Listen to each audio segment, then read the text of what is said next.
Sa umagang ito, nag-plastering pala kami ng balkoni. Ito pala yung pwesto ko sa balkoni. Kaya ito, naghalo kagad ako kasi medyo tanghali na kami nakaakyat dahil nag-toolbox pa kami tuwing Monday.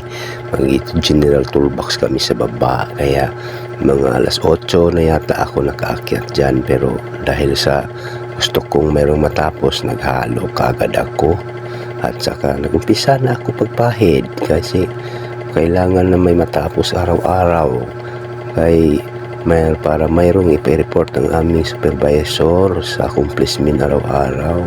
Kaya sige, pahid lang ako ng pahid dyan, wala akong ibang iniisip. Kaya nag-enjoy lang ako sa aking trabaho kasi yun ang binubuhay ko sa aking pamilya. Kaya wala akong ibang iniisip dyan kundi magtrabaho lang muna na magtrabaho. Yung problema ko, nilagay ko muna sa paa para pag-apak ko medyo mawala-wala siya. Kaya yan, parang wala lang akong ibang iniisip dyan. Pahid lang ako ng pahid, kaya gusto kong matapos yan mamayang hapon para may report ang